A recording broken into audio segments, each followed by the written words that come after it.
ससुर जी ने मुझे दिखाई अपनी जवानी। मेरा नाम रश्मि है। मैं गांव की रहने वाली हूँ। मेरे परिवार में मेरे पिता और बड़ा भाई था। मेरे पिता एक गरीब किसान थे। मेरा भाई अभी पढ़ रहा था। वो पढ़ाई में बहुत होशियार था। मेरे पिता अकेले कमाते थे। अब मैं बड़ी हो गई थी। मेरी शादी करनी थी, इसलिए भाई को पढ़ाई छोड़कर काम करने जाना पड़ा। जल्दी ही उन्होंने मेरी शादी करा दी। पास ही के गांव में एक छोटे जमींदार थे, रमेश। उनका बेटा था सुरेश, जो गांव के पास की दुकान पर नौकरी करते थे। पापा ने मेरी शादी सुरेश के साथ कर दी। शादी के कुछ ही दिन बाद मेरे पति जल्दी काम पर चले जाते थे। घर में सिर्फ मेरे ससुर जी और मैं थे।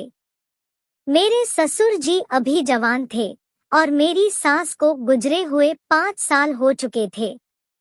मेरे पति के काम पर जाने के बाद वो हर रोज मुझे अपने कमरे में बुलाते थे और कहते थे, बहू मेरे पैर में दर्द है, जरा दबा दो तो मेरे पैर का दर्द निकल जाएगा।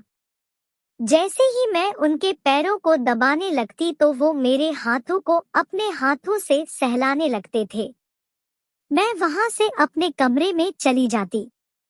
जब मेरे पति शाम को घर आए तो मैंने उन्हें सारी बात बताई। उन्होंने मुझसे कहा, तुम गलत समझ रही हो, ऐसा कुछ नहीं है। अपने मन से ये गलतफहमी निकाल दो और उनकी सेवा करो।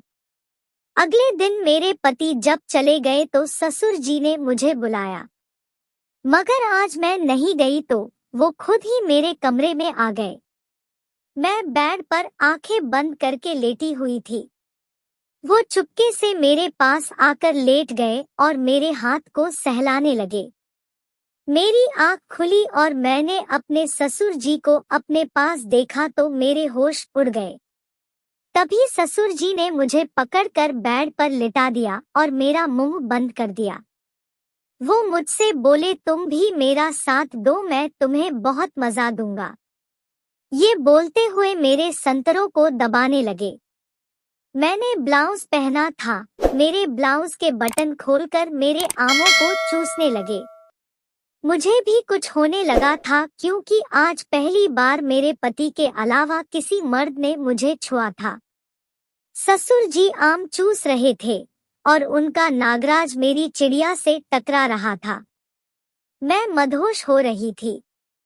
ससुर जी ने धीरे से हाथ फेरते हुए मेरे पेटीकोट को ऊपर कर दिया और मेरी चिड़िया को सहलाने लगे। जैसे ही उन्होंने मेरी चिड़िया को चाटना शुरू किया, मैं तो जैसे पागल हुए जा रही थी। तभी एक ही झटके में ससुर जी ने अपना पूरा नागराज मेरी ओखली में डाल दिया। ससुर जी का नागराज मेरे पति के नागराज से भी मोटा था। उन्होंने जोर जोर से अंदर बाहर करना शुरू कर दिया। ससुर जी के अंदर जवानी अभी भी कूट कूट कर भरी थी। वो पूरे जोश के साथ धक्का मार रहे थे। मेरे मुंह से सिसकारी निकल रही थी। 20-25 मिनट के बाद उनके नागराज ने पानी छोड़ दिया। अब से मैं रोज ससुर जी की सेवा करती थी।